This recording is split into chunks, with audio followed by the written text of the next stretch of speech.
Many of you are aware that Kimberly and I signed up to be poll watchers, and we have been appointed by the Harris County Republican Party in order to be a poll watcher. And if you watch our video that we talked about our training, first of all, we had to contact the GOP and let them know that we wanted to be able to stop the steal. And so we had to go through online training at the Texas Secretary of State's website. And then we actually had to be appointed. So you could either be appointed by the state GOP party or a candidate or a county. And Kimberly and I both were appointed by our county, but I have my little official name badge that says poll watcher. And I tell you, this location is really big. I'm going to go ahead and change it around so that you can see.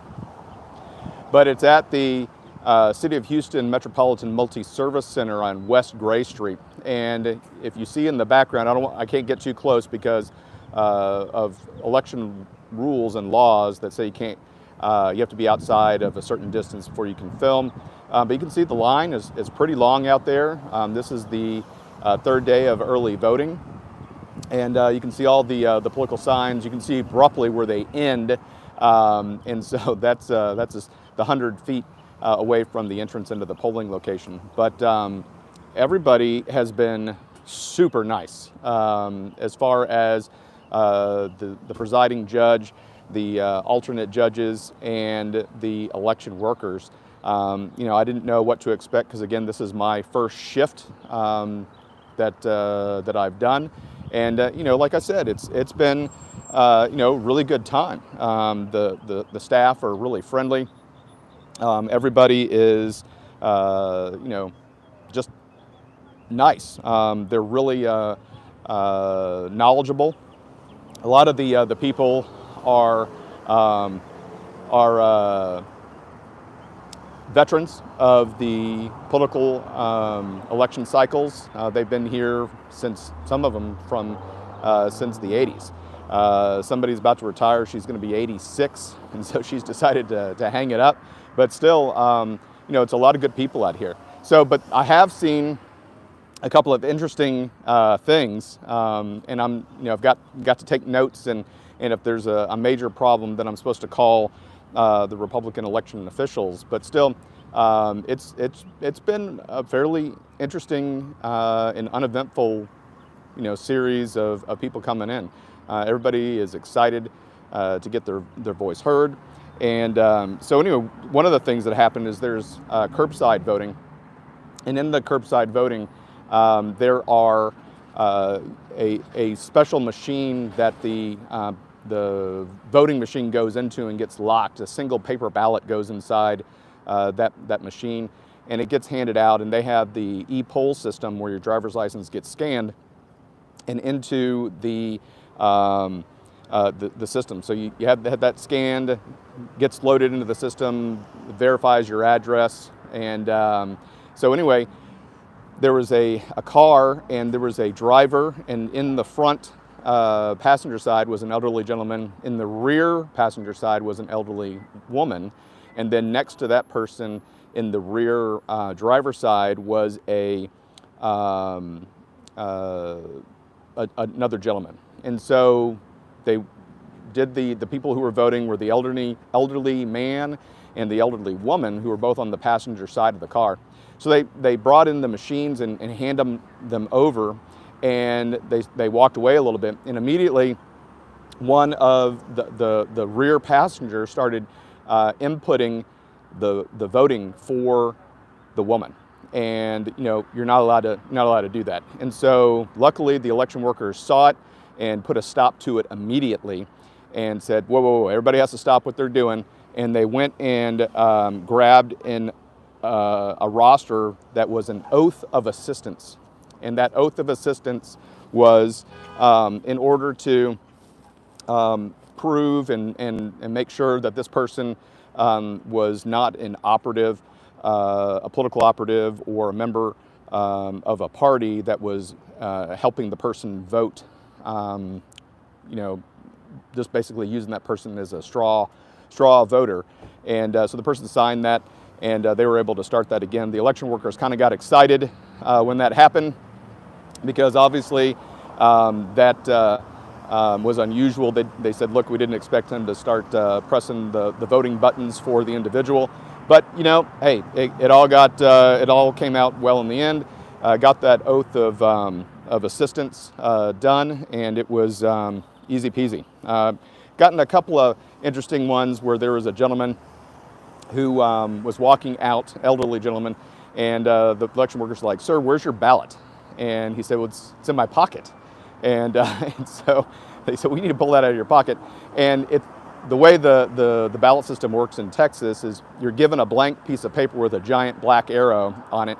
You feed it into the machine. You use touch screens in order to vote. You hit print at the end, and all of your candidates come out. Then you have to take it to a separate scanner where you input that ballot. It goes in. It has a cartridge in there, and as the cartridge gets filled, a new cartridge will get replaced. And so with that, the person had it folded. It's not like he folded it in half. He folded this thing in eighths. And so they pulled it out, he opened it up, and everybody's jaw kind of just hit the ground and said, oh man, all right, well, let's try and scan it and see what happens. And the machine took it. So that's how durable these machines are. They were able to take something that was folded in eighths and be able to take that and get it inside the scanner to get locked into those cartridges. So that was something that was interesting. And this happened so far a couple of times. A person that is requested a mail-in ballot, and so they got their mail-in ballot, but now they're here and they want to surrender their mail-in ballot and give it to the election workers, the judge, and the judge signs off that they have received that mail-in ballot. They destroy, or they put it in a special lockbox in a sealed envelope with lots of tags and everything on there. And then they allow the individual to vote normally in person.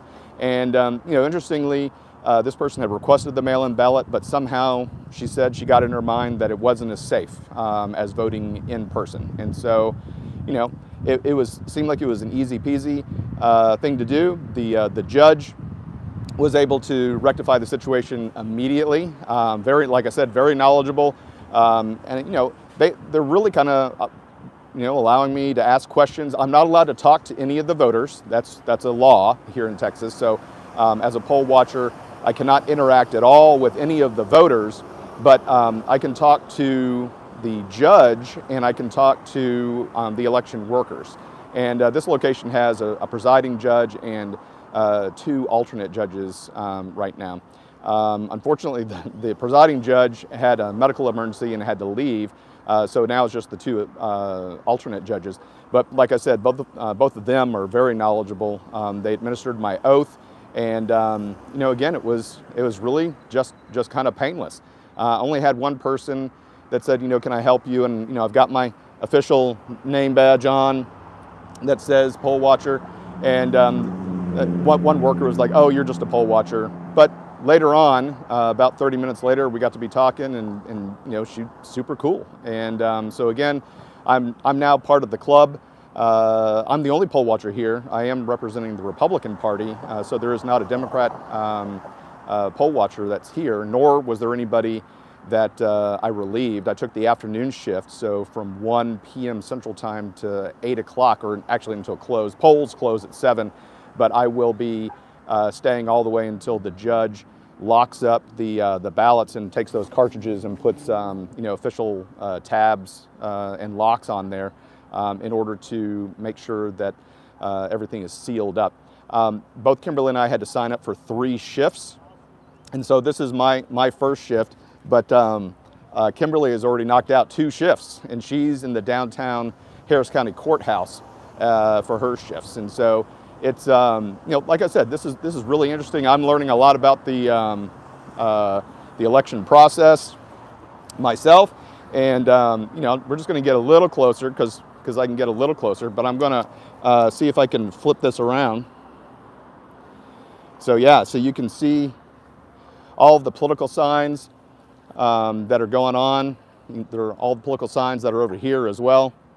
And that line is still pretty long. Kimberly and I did early voting on day one, and it took us about an hour and 50 minutes to get through the line, which I didn't think was too bad. They were moving at a really quick clip, and everybody's going in and out of here really quickly as well on this day. Like I said, the staff are extremely knowledgeable. They're extremely helpful to all of the voters. So really, I mean, what you're doing is you come in, you show your ID and your voter registration card. They have an iPad type system called ePoll. They scan the back of your driver's license, and it comes up with your address. They ask you if you still live at that address. If you don't, then you have to fill out a green form called a statement of residence. And it's really a painless process. So then they give you, like I said, that blank ballot, and then they give you a PIN, a 6-digit PIN that and tell you to go to a machine, and you insert the paper, you insert your PIN, and then it knows that the vote that you're doing is what's being counted. And like I said, it was just easy peasy. You do all your choices. I think there's 64 things on the Texas ballot. So you've got, the federal elections, you've got local elections, you've got judges, you have a couple of initiatives, ballot initiatives for bonds for the city of Houston. And then you hit print, that piece of paper gets printed out, and you take it to the scanner. And again, you insert it, the ballot goes away, it disappears and gets locked in this canister and is sealed and has a tag on it. And there's a counter that says how many things are scanned in there. And yeah, it's just it's a very slick organization. You get your little sticker that I voted, and you move out. And like I said, they're really hitting people up, getting a lot of people through the system rapidly. I want to say there's probably close to 100 machines, so they're able to have 100 people voting at any given time, and it's really good. So the process is extremely painless and very efficient. So yeah, so another interesting thing that happened is there's various types of IDs that you are allowed to utilize in order to vote. And one person caught somebody off guard by having a concealed carry as their ID method.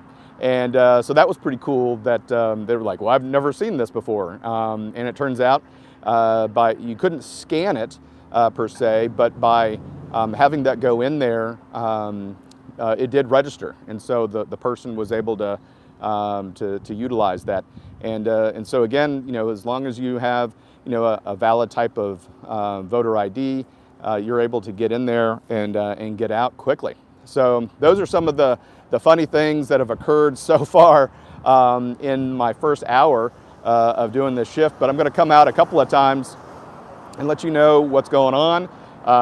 Stay tuned. We're going to do a full episode. Kimberly's obviously in a different location than I am, and so she is has her own set of notes.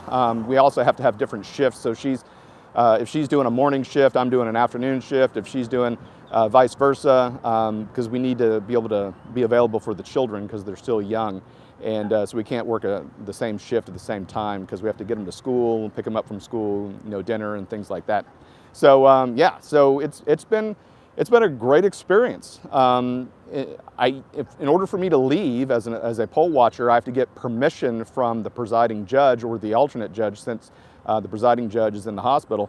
And so I asked, I'm being Army, I'm a rule follower, and I said, Judge, can I take a quick 15-minute break? And she looked at me like I was crazy. She's like, yeah, go ahead. And I said, well, I need your permission by the rules. And she goes, okay, yeah, you have my permission. You don't need that. We're not that way here. So don't get too wrapped around the axle. But yeah, like I said, all the people are really cool. And it's a really good experience. And yeah, I definitely want to do this again. Now, being a poll watcher, it's an unpaid position, and so there's no compensation for it at all. but being an election worker or a clerk or a judge, you actually get paid to do that. And so, but there's a lot more training that's involved with that. And I'd be interested in doing that some other time as well. So yeah, so this is the first live stream from my first shift in early voting here in Houston, Texas. And again, the process was fairly painless, getting all of the training, online training and taking an exam and taking the oath of office, getting an appointment. Just took some perseverance in order to go through the process. But I think it's worth it. I think it's worth it to be able to be politically active and to be able to get in there and make sure that people are making a difference. And so it's this is the first of many live streams, and I hope everybody's doing great. And I'm going to get back to work. All right, thanks so much.